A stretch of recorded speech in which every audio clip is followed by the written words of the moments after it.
Ooh, maybe I should get pink hair again. I am back. We are back in horror, and I rank the first Final Destination film's death in order of, I don't know, my favorites. We'll go from worst to best. And coming in, this is, but disclaimer, my opinions. These ain't facts, okay? So you can disagree, that's okay. And if you disagree with me, that means I'll disagree with you, and we'll just have to agree to disagree. There's no right or wrong here, except for mine, which is the right, and everyone else, which is the wrong. And so, here I go, coming in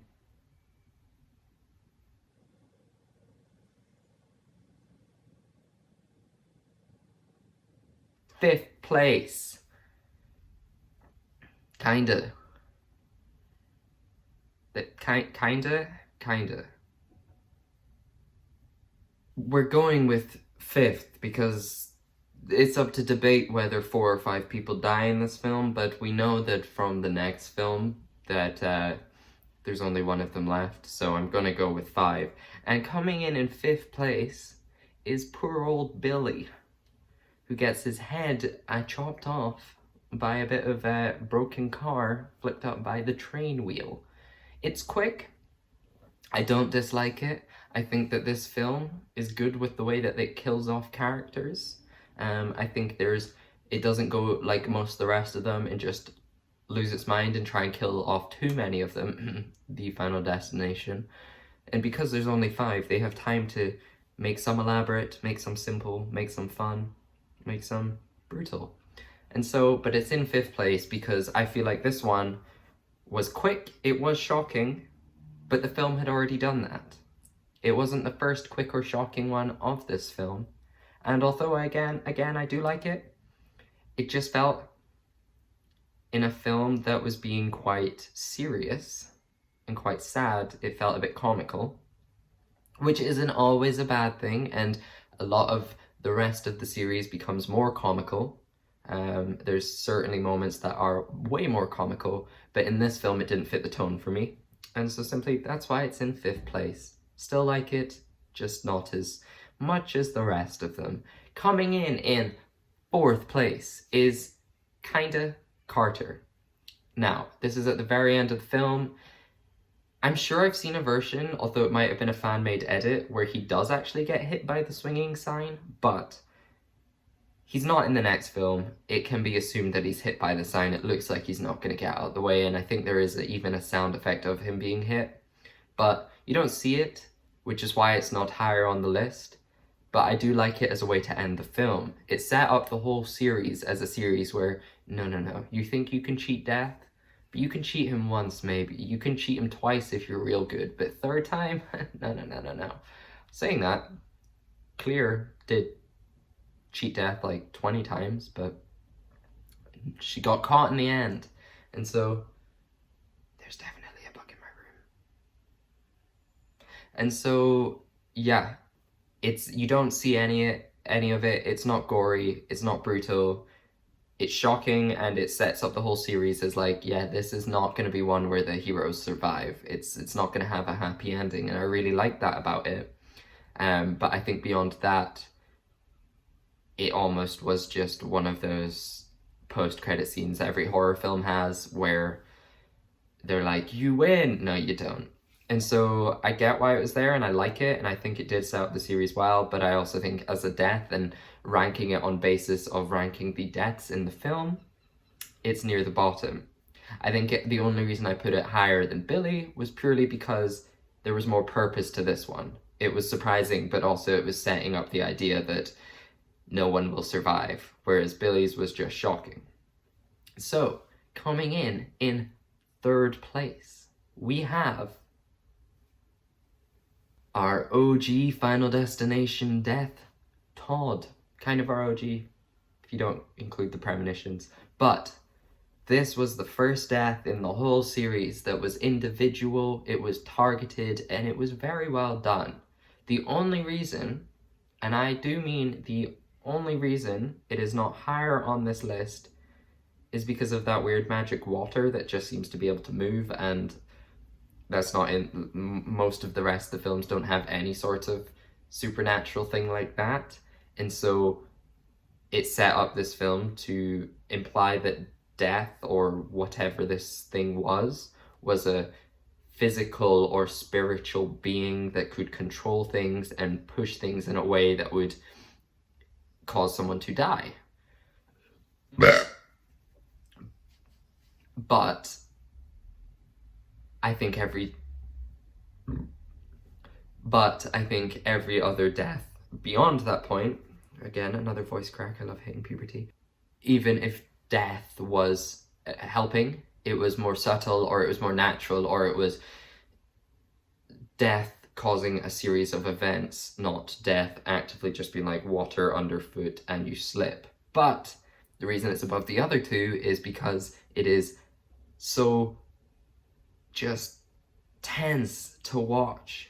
You see the struggle. This isn't like most of the other deaths where the character's just like, oh no, dead. It's like a long, slow, painful, horrific, stressful scene.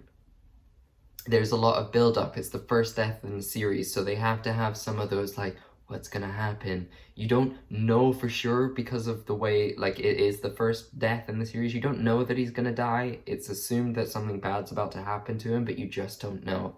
And he's got his razor and he's shaving and stuff, and you're like, oh, this could go really wrong. And then he slips and he falls into the bath, and he's struggling and he's choking and he's choking, and then he's gone. And you see his eyes and stuff. It's just a very brutal scene, and it's a hard one to watch because you, for once, as I said, it's not often in this series that you watch them struggle and you watch them really try. But he did, and then he died. Now, top two are close ones because, in fact, top three were close together because they are all good.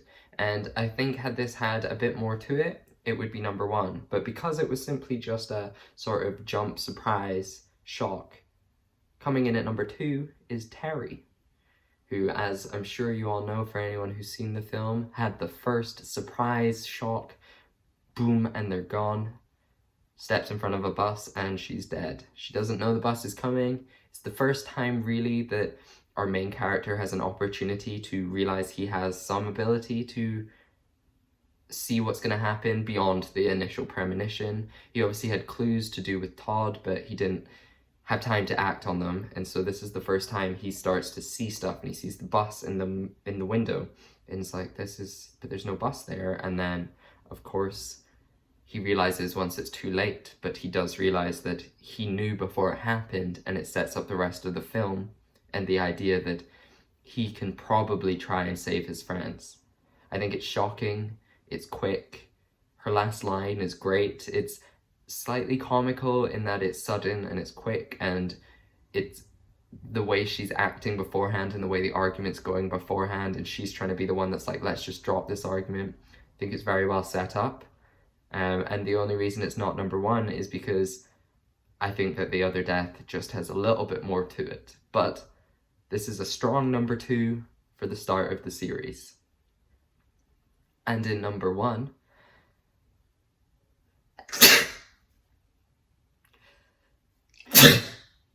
but coming in at number one is the teacher, Val. Now, this one, this whole scenario is just slow, but also sudden, and it's painful to watch, both for the character who dies, but also for the main character who you just see making those slight mistakes, like grabbing a knife and then getting his fingerprints on it, or even just simply being in the house. You know he's doing a good thing, but he's trying to save his teacher, but he's also there when she dies, and so it looks like he might have done it. But it's just this is the first time, I think, without an obvious the water starts moving or anything like that. I mean, the cup cracks suddenly, which is slightly strange, but beyond that, it was a true series of events that could very unrealistically, but potentially happen, and then lead to someone's death. Now, of course, the alcohol catching fire in the line and stuff like that is all quite unrealistic, but this is the first time we had a full few minutes of setup, and then we had an incident which our character then realizes that they're in danger and that something's going on and that it's weird, and by that I mean when the computer explodes and shards of glass go into her neck. So she's already in trouble, she's bleeding, she's suffering, and then her alcohol catches fire, and then suddenly her kitchen's on fire, but she's bleeding from the neck the whole time, and so she's panicking, of course.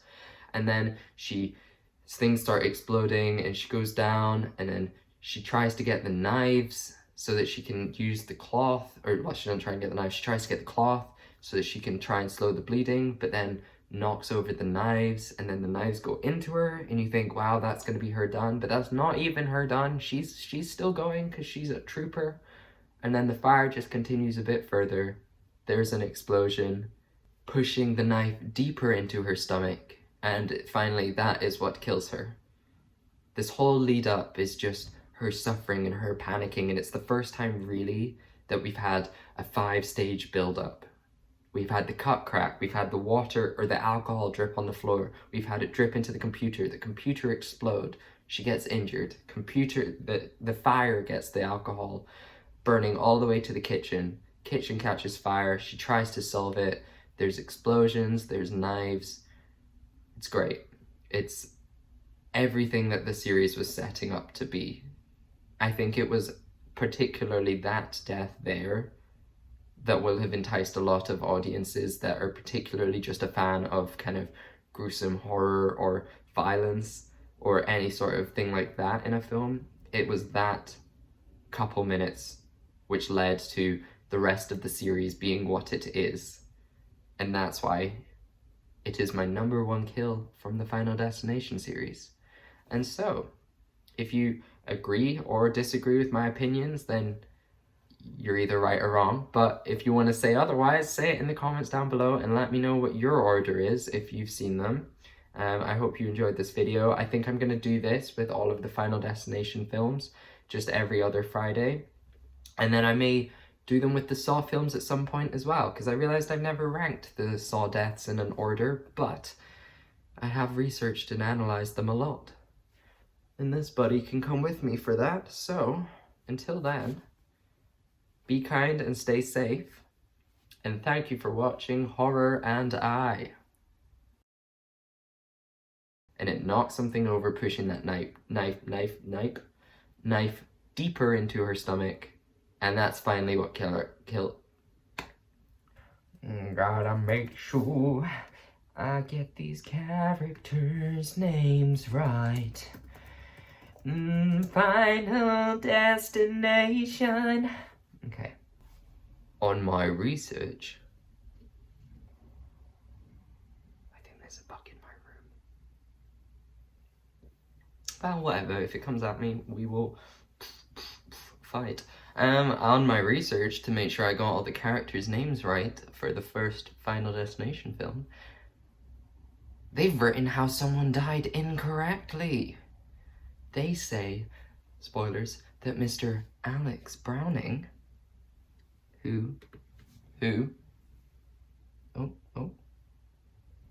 Yup, no, not how he died.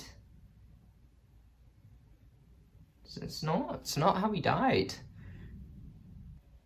Oh, okay, so then when you click the link, they get it right. But in this list that just tells me their names in order of death, just so I remember their names. I know, I remember the order of death, come on now. I can't call myself a fan if I don't know that. But it says that he died in an explosion. What? It says they all died in an explosion. The amount of characters on this list that it says they die in an explosion. Wait. Ah, that makes so much sense. It's talking about how they die in the opening incident. Yeah, that makes sense. They do all die in an explosion because the plane explodes. Damn, I thought I was being clever.